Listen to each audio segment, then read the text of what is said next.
Buenos días, amigos, qué bendición estar de nuevo con ustedes, que Dios les bendiga y que tengamos en este tiempo en verdad un buen momento para reflexionar en este estudio que tenemos preparado para esta mañana. Como les había dicho la semana pasada, vamos a comenzar un libro en la Biblia, en particular el libro de Santiago. Esta mañana vamos a estar hablando en este libro en particular y hay muchas cosas interesantes que vamos a aprender en este libro. Santiago es un personaje muy importante en el Nuevo Testamento y vamos a ver qué es lo que Dios nos quiere enseñar, pero primero que eso, quería obviamente saludarles y también recordarles que es una bendición llegar hasta sus hogares y les agradecemos en verdad que nos permitan esta oportunidad de solamente compartir con ustedes. No lo hacemos por ninguna otra razón o ningún otro propósito, solamente llegar hasta sus hogares a traerles una palabra de ánimo, palabras de aliento, palabras que les ayuden a recordar que sobre todas las cosas, y pasa lo que pasa y lo que estemos viviendo, hay un Dios en el cielo que nos ama. Palabras de ánimo que nos den esa perspectiva distinta, que sí, cierto, las cosas se ven muy mal ahora mismo en el mundo entero, pero que Dios está en control. No tengan miedo, Dios nunca ha perdido su soberanía. Dios no está preocupado, no está ansioso, no se está rascando la cabeza a ver qué va a hacer. Dios sabe exactamente, tiene el control absoluto y aun cuando no lo vemos y aunque no parece, Dios tiene el control absoluto. Eso es lo que la palabra de Dios nos enseña. Entonces, solo quería decirles eso antes de nuestro estudio porque en verdad que vivimos tiempos muy difíciles. Vayamos al Señor en oración y pidamos que nos dé sabiduría para el estudio de esta mañana. Padre, en el nombre de Jesús te damos gracias esta mañana por tu bondad y tu misericordia, Señor, por tu presencia con nosotros, Dios, porque tu presencia es garantía de protección. Señor, el mundo alrededor nuestro puede estar colapsando y en verdad parece que está sucediendo así. El mundo alrededor nuestro puede estar en oscuridad y en tinieblas por tanta maldad, pero tú tienes el control absoluto. Esto no te toma a ti por sorpresa, esto no te tiene ansioso y esto no te tiene preocupado, porque tú tienes el control absoluto y el poder absoluto. No solamente control, pero el poder absoluto para cambiar lo que tú quieras cambiar, cuando tú quieras cambiar, como tú quieras cambiar, Señor. Por eso te damos gracias por tu presencia con nosotros y en esta mañana te pedimos, Dios, que nos enseñes, así como iniciamos en este día el libro de Santiago. Estamos iniciando en este libro y vamos a estudiar capítulo por capítulo, verso por verso, porque queremos aprender todo lo que nos quieras enseñar. Así que te pedimos que por tu Espíritu Santo en nosotros nos enseñes y que tu palabra, que es viva y eficaz, nos ministre y nos enseñe en esta mañana lo que tú escribiste para nosotros, para nuestra enseñanza. Agradecidos porque nos das el privilegio de conocerte y de poder vivir nuestras vidas al pie de la cruz. Te pedimos pues que estés con nosotros en este tiempo enseñándonos. Te lo pedimos en el nombre de Cristo Jesús. Amén. Así que comenzamos el libro de Santiago esta mañana. Santiago, como les dije, es un personaje muy interesante en el Nuevo Testamento. Hay muchos personajes, no puedo decir muchos, pero sí hay varios personajes que tienen el nombre Santiago. Tal vez en la Biblia lo vas a encontrar más bien como Jacobo. Jacobo era un nombre común en Israel en esos días y obviamente encontramos varios Jacobos ahí en los evangelios. Cuando leemos Mateo, Marcos, Lucas y Juan, encontramos estos nombres y personajes que eran inclusive algunos de ellos discípulos de Jesús. Pero este Jacobo en particular, este Santiago del cual estamos hablando, tiene una característica muy importante. Este Santiago del que vamos a hablar y del que vamos a leer, el Santiago que escribe esta carta, que dicho sea de paso puede ser tal vez el primer documento en el Nuevo Testamento que fue escrito. Este puede ser, el libro de Santiago puede ser el primer libro que se escribió de todos los otros libros del Nuevo Testamento. Pero este personaje Santiago era alguien muy importante en la iglesia en esos días, en el principio de la iglesia, y tenía una característica muy en particular, que era el hermano de Cristo Jesús. Entonces, siendo hermano de Cristo Jesús, pues nos va a dar esta visión, nos va a dar esta perspectiva, nos va a dar un punto de vista del cual muchos otros no pudieron gozar. Nos va Santiago a dar una perspectiva que otros escritores del Nuevo Testamento tal vez no tuvieron esa bendición de estar con Jesús. Imagínense lo que habrá sido para Santiago crecer con Jesús. Puede ser que Santiago era menor que Jesús, obviamente Jesús era el mayor de todos los hermanos, pero puede ser que Santiago era el que seguía inmediatamente. Entonces puede ser que ellos compartieron muchísimo. ¿Qué sería para Santiago dormir en el mismo cuarto donde dormía Jesús, comer en la misma mesa, mirarle a sus ojos, escuchar sus palabras y todos estos años que compartió? Imagínense, Jesús comienza su ministerio a la edad de 30 años. Entonces todos estos años que él va a vivir con Jesús en la casa, y la Biblia nos dice que Jesús se dedicaba a este oficio de ser un carpintero. Puede ser que trabajaba con la piedra y esas cosas, otra vez con madera, no sabemos exactamente, pero sí sabemos que se conoce como el carpintero de Nazaret. Imagínate entonces a Santiago crecer con él, escucharlo. No sé si alguna vez a lo mejor habrán jugado. Y ¿qué era lo que le gustaba a Jesús? ¿Cuál era su comida favorita? ¿Cuál era su aroma favorito? ¿Qué era lo que le entristecía? ¿Qué era lo que le hacía reír? Y Santiago tiene esta ventaja, como dije, sobre los otros escritores. Pero cuando leemos en Santiago, pues no dice mucho de eso. No habla de eso. Santiago es un libro importantísimo. En el Nuevo Testamento, conforme vamos avanzando, te vas a dar cuenta. En el Nuevo Testamento hay ciertos libros que tratan ciertos temas. Por ejemplo, los evangelios tratan la vida de Jesús desde su nacimiento, su vida, su ministerio, su muerte y su resurrección, y luego la ascensión al cielo en el libro de los Hechos, y luego de ahí otros libros que tratan otras cosas, distintas perspectivas en el Nuevo Testamento. Pero este libro en particular, Santiago, es un libro que tiene un tema muy importante. Es un tema que es bien importante en el día a día, en el vivir de cada uno de nosotros. El tema en Santiago es que la fe sin obras está muerta. Y va a ser algo bien interesantísimo. Vamos a avanzar en esto, pero esta mañana solamente quiero darte una perspectiva sencilla, una perspectiva breve, como mirando un panorama, una manera panorámica de ver el libro del capítulo 1, capítulo 5, y ver cuáles son los puntos que resaltan en el libro. Es un libro interesantísimo, como te dije. ¿De qué va a tratar? Santiago, el tema de Santiago va a decirnos lo siguiente: que todo lo que no sea de fe es pecado. Entonces, acuérdate, la Biblia dice en el libro de Hebreos capítulo 11, verso 6, que sin fe es imposible agradar a Dios. Y luego Romanos capítulo 14, verso 23 nos dice que todo lo que no proviene de fe es pecado. Entonces, Santiago recoge estos temas y toma estos temas y nos va a decir: mira, hay una cosa importante. Si tú dices que tienes fe, tus acciones, tu conducta debe reflejar que esa fe es real, es genuina. En otras palabras, una fe genuina, una fe real va a dar como resultado una vida piadosa, un carácter cristiano. Y eso es lo que Santiago se va a encargar en estos 5 capítulos, de decirnos cómo trabaja este asunto. Como te dije, en Mateo capítulo 13, versos 53 al 58, en Marcos capítulo 6, si estás tomando notas, capítulo 6, verso 1 al 3, en Marcos capítulo 3, verso 21, en Lucas capítulo 8, verso 19 al 21, nos habla acerca de Jesús, nos habla acerca de la madre de Jesús, quién era, y nos habla acerca de los hermanos de Jesús, porque debemos estar siempre pendientes de lo que la Biblia dice. Debo decirte esto: la Biblia es la máxima autoridad y la norma de conducta en lo que pensamos, en lo que decimos y en lo que hacemos. La máxima norma de conducta para nosotros los cristianos, para los creyentes, es la palabra de Dios, es la máxima autoridad. En ella encontramos la dirección que necesitamos. Así que la Biblia nos va a enseñar cómo es que nosotros, después de haber recibido a Jesús, después de la conversión, después del nacimiento espiritual, podemos vivir la vida cristiana, una vida de fe, pero con una fe genuina, una fe real. No una fe que todo el mundo habla de esa fe.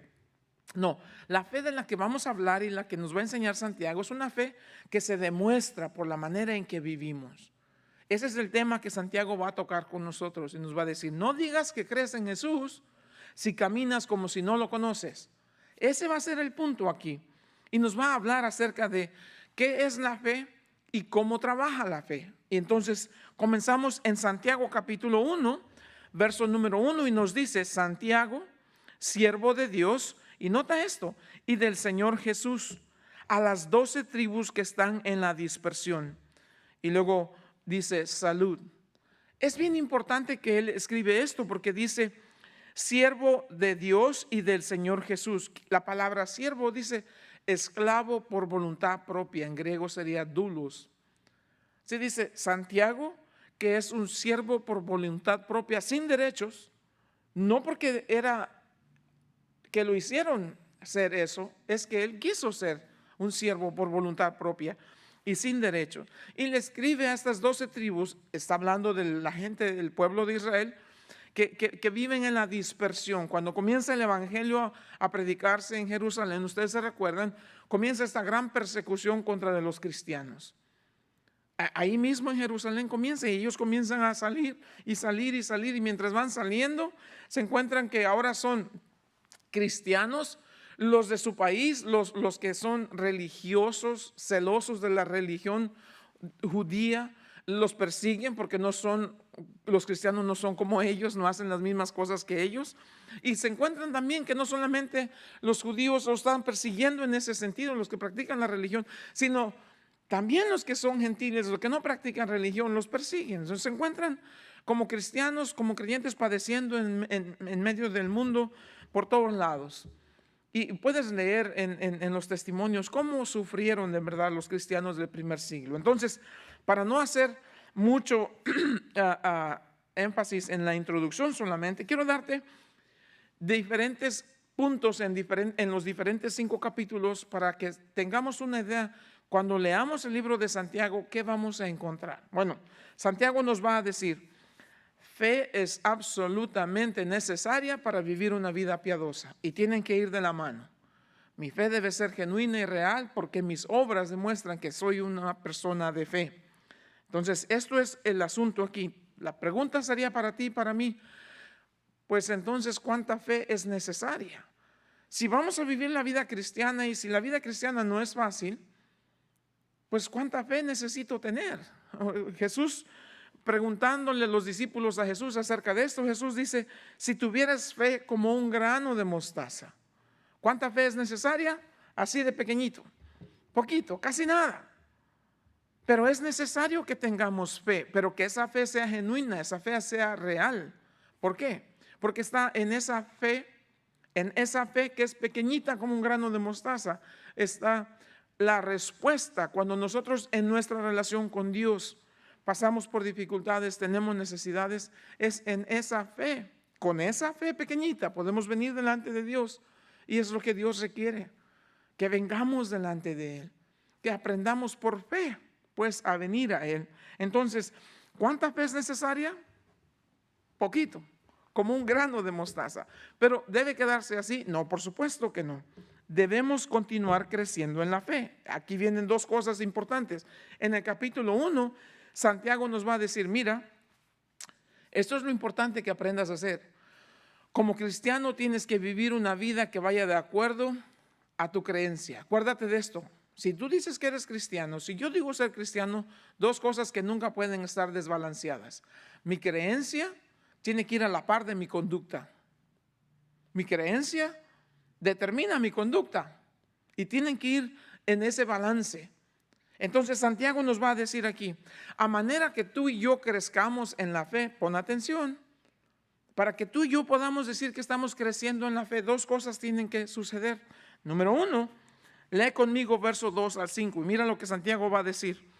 Hermanos míos, dice, tened por sumo gozo cuando os halléis en diversas pruebas, sabiendo que la prueba de vuestra ¿qué?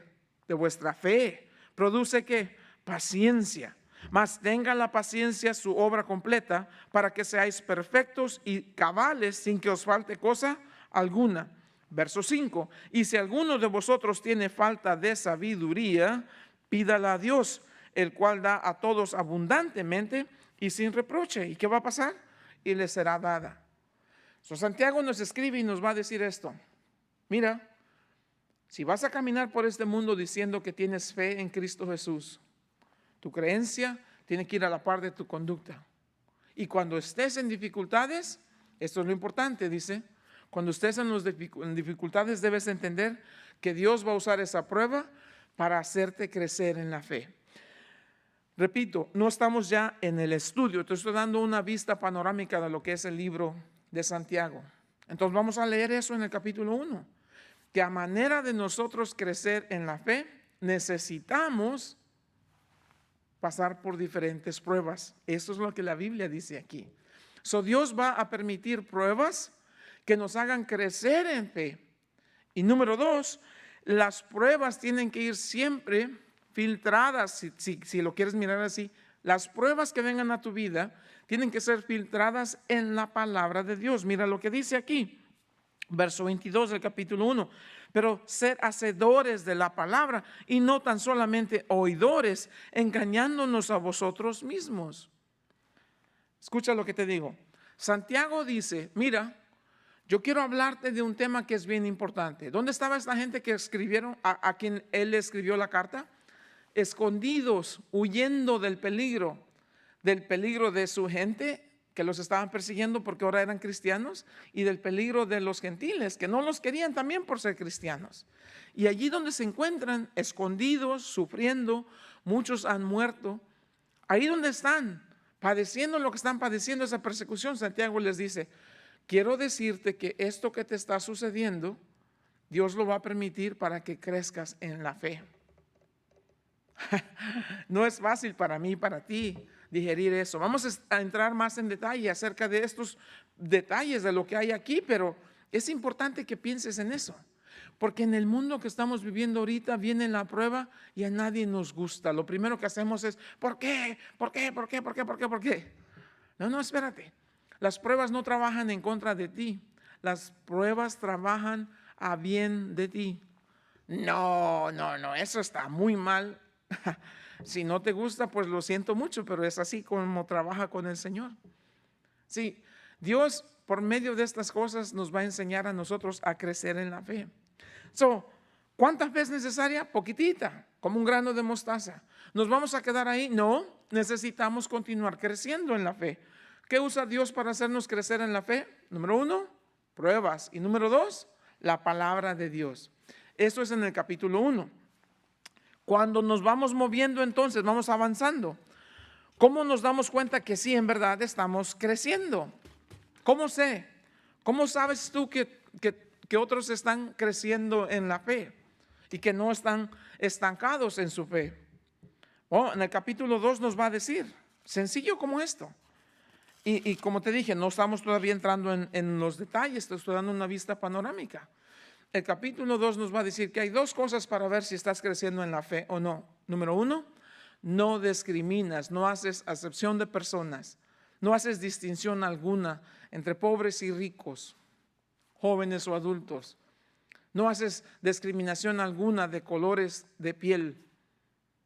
Esa es una manera de saber que tú estás creciendo, has crecido en la fe. Ves a todos como personas que fueron creadas por la mano poderosa de Dios. Y ves a ellos que fueron creados a imagen y semejanza de Dios. Digo esto en momentos tan importantes ahorita, particularmente aquí en los Estados Unidos. Y debo decirte esto, a lo mejor no va a caer muy bien a mucha gente, pero debo decirte esto. Lo que estamos viviendo en los Estados Unidos ahorita pudo haberse prevenido. Escúchame lo que te digo con mucho cuidado. Lo que estamos viviendo ahorita en los Estados Unidos, estas protestas por esto que sucedió, que fue horrible, no hay duda, horrible que hayan sucedido. Esto que sucedió y las cosas que han sucedido antes, que involucren a razas y esto. Eso pudo haberse evitado. Si desde el principio en que esta nación fue establecida y como fue establecida la nación, lo primero que se estableció aquí fue iglesia. Quiero que entiendas eso. Los primeros peregrinos que vinieron de Inglaterra aquí llegaron buscando una libertad religiosa. Y cuando ellos se establecieron antes que la nación como tal, ellos establecieron una iglesia. Y así fue avanzando la iglesia. Y vivimos esos años, en la historia está, tú lo puedes ver. Todos esos años la iglesia vivieron aquí en los Estados Unidos con esta distinción racial. Si la iglesia no hubiera tomado esa postura, si la iglesia hubiese tomado la postura de que todos somos creados a la imagen y semejanza de Dios, no existiera el problema de racismo que existe hoy en día. En ese sentido la iglesia falló. Miserablemente la iglesia falló, porque hubo distinción. Nunca debió haber sido el caso. Esto que estamos viviendo, gran parte de la responsabilidad es de la iglesia. La iglesia tenía que haber actuado, porque la iglesia, déjame decirte esto, la iglesia es la que cambia la sociedad. La sociedad no manda en la iglesia, no determina el rumbo de la iglesia. La iglesia debe ser como tal, y mira lo que te estoy diciendo, cuando la iglesia por fe camina en esta fe y continúa creciendo en fe, es la iglesia quien va a cambiar la sociedad. Eso es lo que pasó con el Imperio Romano, ¿no es cierto? Se dedicaron a perseguir a los cristianos y 100 años después, ¿quiénes habían desaparecido? No los cristianos, el Imperio Romano mismo. ¿Quién destruyó a Roma? Ellos mismos. Y el evangelio seguía multiplicándose como sigue multiplicándose hoy en día. Entonces, quiero decirte, ¿cuánta fe es necesaria? Poquita fe. ¿Me debo quedar ahí? No, debo seguir creciendo en la fe. ¿Qué usa Dios para hacerme crecer en la fe? Usa pruebas, pero las pruebas tienen que ser filtradas en la palabra de Dios, porque segundo Dios usa su palabra. ¿Y cómo sé que estoy creciendo en la fe? Cuando veo a todas las personas con los mismos derechos, con la misma dignidad, escucha, con el mismo propósito con que fueron creados por el Dios Todopoderoso. Cuando no tengo problemas, cuando no hago distinciones. Número 2, ¿cómo sé que estoy creciendo en la fe? Cuando en mi corazón soy una persona misericordiosa, cuando puedo pensar en otros antes que en mí mismo. Les decía la semana pasada, ¿cómo sabemos que estamos caminando con Dios? 2 cosas. Alabamos a Dios, escucha, alabamos a Dios, amamos a Dios, adoramos a Dios y servimos a los hombres sin distinción alguna. Amamos a Dios, adoramos a Dios, aclamamos a Dios y servimos a los hombres, a nuestro semejante. Amamos a Dios por encima de todas las cosas y amamos a nuestro prójimo como a nosotros mismos. Ese es el fundamento de la vida cristiana. Es por eso importante que seamos personas que estamos creciendo en la fe. Entre más crezco en la fe, más pronto es para ver a las personas con compasión, con amor, con este deseo de que crezcan, de que conozcan a Dios, sin ver el color de su piel, sin ver su nacionalidad. Ese es importante aquí. Es el capítulo 2 que nos dice, ¿cómo sé que estoy creciendo en la fe? ¿No discriminas? No. ¿Eres misericordioso? No mucho. ¿Eres muy compasivo? No. Entonces debemos de trabajar porque no estamos creciendo en la fe. ¿Te das cuenta qué fácil es mirar aquí? Seguimos. Estamos haciendo un vistazo así a la ligera de todo el libro. No estamos yendo capítulo por capítulo, ¿verdad? O verso por verso que diga. Número 3, o capítulo 3, perdón. ¿Cómo sabemos que estamos creciendo en la fe? Capítulo 3 va a tratar con un tema bien importante, la lengua. Y nos va a decir, mira, la lengua, un miembro pequeño, pero qué grande incendio puede causar la lengua. Las palabras que salen de mi boca, lo que digo y cómo lo digo. Cuánto hiere a alguien, cuánto lastima a alguien. Con mi boca discrimino contra personas y con la misma boca quiero agradar a Dios, quiero alabar a Dios. Con mi boca digo bendito sea Dios y con la misma boca con que dije eso digo groserías a mis semejantes. No. ¿Cómo sé que estoy creciendo en la fe? No discrimino a nadie, pero más bien me preocupo por las necesidades de ellos. Quiero ser alguien compasivo, quiero ser alguien misericordioso. Y número 3, cuido de mi lengua, cuido de mi boca, que no salgan tonterías, que no salgan palabras que lastimen, pero que salgan palabras que edifiquen a los demás. Es bien importante. Capítulo 1, Dios va a usar pruebas y va a usar su palabra para hacerme crecer en la fe. ¿Cómo sé que estoy creciendo? Ya no tengo problemas de racismo. Ay, ay, ay. Dije, esto no le va a parecer a mucha gente. Está bien, esa es la palabra de Dios. Mientras que le agrade a uno, estamos bien. Todo lo que hacemos lo hacemos para agradar a uno y se llama Cristo Jesús. Controlamos las palabras, controlamos la boca, controlamos la lengua. Ahora bien, llevamos ahora al capítulo 4. ¿Y qué sucede si no estoy creciendo en la fe? ¿Cuántos de ustedes pueden decir sinceramente esta mañana, decir, bueno, desde que yo escuché el Evangelio y le di mi vida a Jesús, yo estoy creciendo en la fe? ¿Seguro? ¿Segura? ¿Cómo sabemos que estamos creciendo? ¿Cómo sabemos que no hemos fallado en este deseo de crecer en la fe? Bueno, el capítulo 4 nos dice en el verso 1, lee conmigo, ¿de dónde vienen las guerras y los pleitos ¿entre quién? Entre vosotros. ¿De dónde vienen? Y dice, ¿no es de vuestras pasiones las cuales combaten en vuestros miembros? Codiciáis y no tenéis, matáis y ardéis de envidia y no podéis alcanzar, combatís y lucháis, pero no tenéis lo que deseáis porque no pedís, pedís y no recibís porque pedís mal para gastar en vuestros propios deleites. Oh almas adúlteras, ¿no sabes que la amistad del mundo es enemistad contra Dios? Cualquiera pues que quiere ser amigo del mundo se constituye enemigo de Dios. Ay, ay, ay. Si no estoy creciendo en la fe, entonces me voy a dar cuenta rapidito. ¿Cómo me doy cuenta? Primero que nada, porque vivo una vida de pleitos, iras y contiendas con todo el mundo. Aquí viene la razón por qué. Porque si no estás creciendo en la fe, entonces muy fácilmente puede ser que estás mal en tu relación con Dios. No hay otra manera de explicarlo. Una persona que está en una relación íntima con Dios, una persona que está buscando la voluntad de Dios, que sin importar las circunstancias o adversidades que vengan a su vida, dice, Señor, yo no sé por qué, pero no quiero saber, yo lo que sé es que tú estás haciendo que todas las cosas ayuden para bien de aquellos que te aman. Así que esta prueba, Señor, me puede hacer mejor todavía y eso es lo que quiero. Quiero ser mejor esposo, mejor amigo, mejor primo, mejor cristiano, mejor pastor, mejor lo que sea. Yo sé que estás usando tu palabra para enseñarme, Señor. Yo sé eso. Y es una bendición que veo a todos mis semejantes como creados por ti, Señor, como recordando que fueron creados a tu imagen y semejanza. Y cada oportunidad que tengo la uso para bendecir a alguien que no tenga lo que tal vez yo tengo, alguien que necesite de lo que yo tengo. Quiero ser más compasivo, quiero ser más misericordioso. Y Señor, estoy aprendiendo a controlar mi boca, mi lengua, a no decir cosas que no edifican.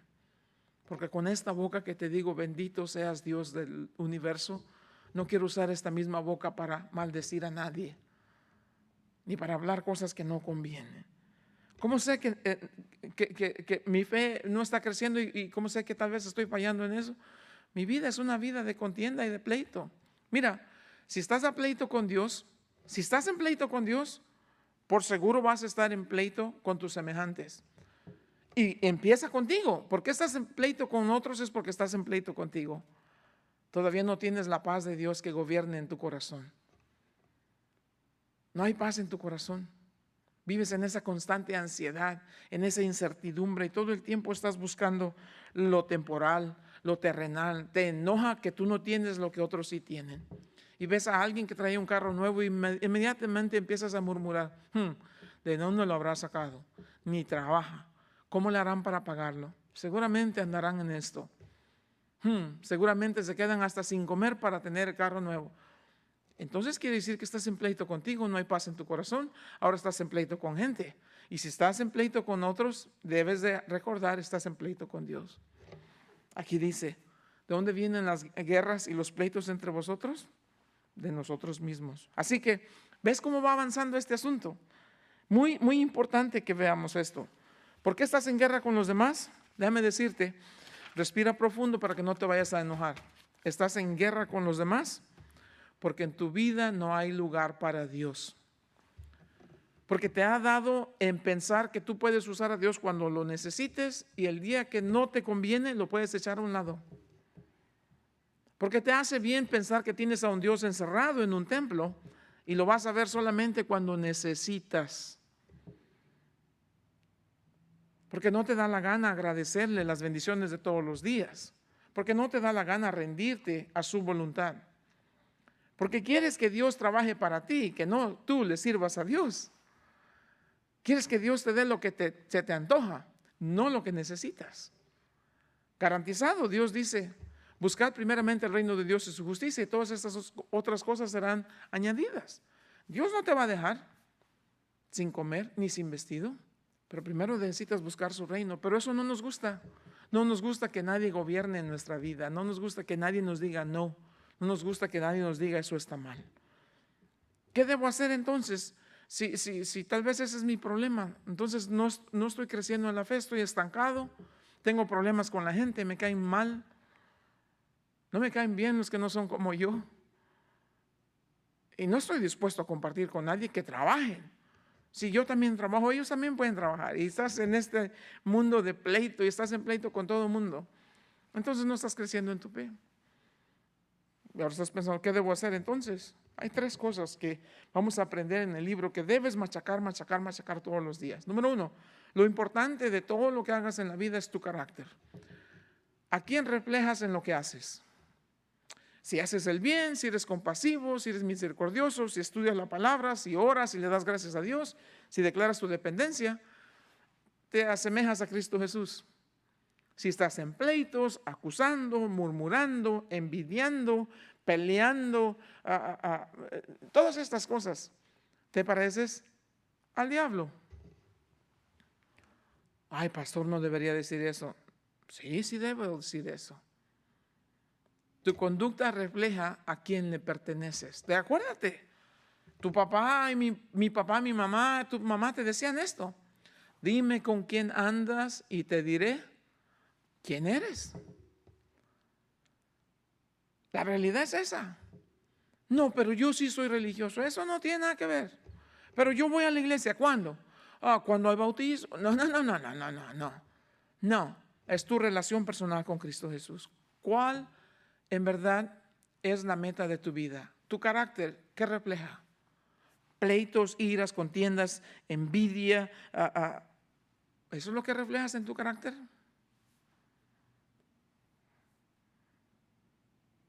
¿O vives una vida de integridad de corazón por encima de la avaricia, de lo material? Tu corazón se goza en Cristo Jesús y a pesar de las necesidades tienes gozo en tu corazón. Número 2, importante en tu vida, tu carácter. Y número 2, tu comunión con Dios. ¿Tu relación con Dios es lo más importante? No, porque yo tengo cosas que hacer, yo tengo trabajo. Los que van a la iglesia son porque no trabajan y esos ni se pasan haciendo nada y son fanáticos religiosos. Yo no quiero. No. Los que van a la iglesia trabajan, todos trabajan. Lo que han entendido es que su comunión con Dios es más importante, que el pan es más dulce que la miel. Han aprendido que no solamente de pan vivirá el hombre, sino de cada palabra que sale de la boca de nuestro Dios. Hemos aprendido que lo más importante es la gloria de Dios por encima de mis necesidades de cualquier cosa. ¿Y qué hacemos? Oramos todos los días y todo el día oramos sin cesar. ¿Cuándo fue la última vez que tú oraste? Yo no soy religioso. No se trata de eso. ¿Sabes que la oración es la máxima expresión de fe? ¿Sabías que orar es tu máxima declaración de fe? Una persona que ora declara su dependencia absoluta en Dios para todas las cosas. Una persona que no ora es una persona orgullosa. Una persona que tiene problema a orar es una persona orgullosa. Está llena de mí, yo. No, una persona que ora es una persona que declara su dependencia absoluta en Dios. Tu carácter es importante, tu comunión es importante y de ahí emana tu compasión por los demás. Una vez que tu carácter es cambiado al carácter de Cristo Jesús, una vez que tu comunión con Dios es lo más importante, no te tienes que forzar. Tu vida va a ser de compasión hacia los demás. Mira, Proverbios 21:13 dice, el que cierra su oído al clamor del pobre, también él clamará y no será escuchado. Ten cuidado, porque tarde que temprano te puedes encontrar en esta situación. Entonces, ¿Viste cómo trabaja esto? Santiago nos va a enseñar y nos va a decir, la fe sin obras está muerta. ¿Cómo debo hacer para crecer en la fe? Bueno, primero que nada, las adversidades, cosas que vengas, no reniegues, pídele a Dios sabiduría y Él te va a dar en abundancia. Número 2, dedica tiempo a la palabra de Dios. Sumérgete en la palabra, pero sé hacedor, no oidor solamente de la palabra. ¿Ok? Número 3, entonces, después de estas cosas que estoy haciendo, ¿cómo sé que estoy creciendo en la fe? Bueno, no soy una persona que tiene problemas de racismo, no hago distinción de personas, no humillo a nadie, no ofendo a nadie. Me preocupo más bien por ayudar si puedo. Estas cosas son importantes, pero al final de todo, si te acuerdas, ¿cómo sé que estoy creciendo en la fe? ¿Qué debo procurar? Mi carácter cristiano a semejanza de Cristo Jesús, mi comunión con Dios por encima de cualquier otra cosa. Y de esas dos cosas va a venir mi compasión por los demás. Para cerrar, este es el último verso, los últimos versos que quiero leer. ¿Ves cómo vamos a tener un buen tiempo en este libro? No, este libro va a hacer sangrar, te lo garantizo de una vez antes de que pase otra cosa. Te va a hacer llorar, te va a doler, te va a dejar así como, ay, quejándote del dolor, de la daga de la palabra de Dios. Pero mientras que la daga penetra, lo sucio sale. Te voy a dejar con estos versos y ahí terminamos. Eso es lo que Santiago, yo le digo, Santiago, ¿qué recomiendas, qué nos dices que debemos hacer para comenzar a cambiar este asunto y comenzar entonces a crecer en nuestra fe? Eso es lo que él dice, mira, y me encanta que dice. Bueno, si quieres crecer en tu fe, acercaos a Dios, capítulo 4, verso 8 de Santiago. Acercaos a Dios, Él se acercará a vosotros. Pecadores, limpiad las manos, y vosotros los de doble ánimo, purificad vuestros corazones. Afligíos y lamentad, llorad. Vuestra risa se convierta en lloro y vuestro gozo en tristeza. Humillaos delante del Señor y Él os exaltará. ¿Qué debemos hacer? Lo que vamos a hacer ahorita. Vamos a confesar nuestra dependencia absoluta en Dios Todopoderoso. Vamos a decirle que sin Él no somos nada. Es más, sin Él no somos y no queremos nada. Vamos a decirle que lo más importante en esta vida para nosotros es su honra y su gloria. Vamos a decirle que su voluntad está por encima de nuestra voluntad. Y vamos a rendirnos y vamos a decirle, Señor, hazme crecer en la fe. Enséñame a vivir al pie de la cruz. Enséñame, Dios, a vivir con un deseo por tu palabra, que sea algo que necesito. Dame ese deleite, dame ese deseo por tu palabra que me deleite y dame discernimiento, Dios, para que continúe creciendo. Ayúdame a ver a mis semejantes como creados a tu imagen, Señor. Ayúdame a preocuparme por sus necesidades. Señor, yo solamente soy un canal, yo no produzco nada. Yo soy un canal de tus bendiciones que pones en mis manos, las pongo en las manos del que está necesitado. Eso es una vida de compasión. Y eso es lo que quiero hacer, Señor. Quiero humillarme delante de ti. Quiero reconocer mi pecado. Quiero reconocer mi rebeldía. Quiero reconocer mi desobediencia, Señor. Y sobre todo quiero pedirte perdón. Perdóname, Padre. Y empecemos de nuevo. Hazme crecer en la fe. Enséñame a crecer en la fe. Te lo pido, Señor. Padre, en el nombre de Cristo Jesús te doy gracias por esta mañana maravillosa que nos permitiste. Señor, estoy agradecido que nos has puesto este libro para estudiar. Agradecido por mis hermanos, Señor, en Costa Rica, en Ecuador, en Nicaragua, en México, en Panamá. Todos aquellos que están escuchando estos estudios, Señor. Porque ellos van a ser cambiados, Dios. Todos vamos a ser cambiados en nuestra perspectiva acerca de las cosas en la vida. Nos vas a enseñar que la fe sin obras está muerta y no queremos. Queremos que nuestra fe sea real, genuina, para que nuestras obras sean piadosas y la gente vea que servimos a un Dios vivo. Te pedimos perdón por las cosas que hemos hecho mal. Nos humillamos delante de ti. Reconocemos nuestra rebeldía y nuestro orgullo, nuestra arrogancia, Señor. Y te pedimos perdón y nos rendimos a ti, porque tú eres el Dios Todopoderoso que vives y reinas por los siglos de los siglos. A ti sea la honra y la gloria. Gracias por enseñarnos a vivir al pie de la cruz. Bendito seas en el nombre de Jesús. Amén.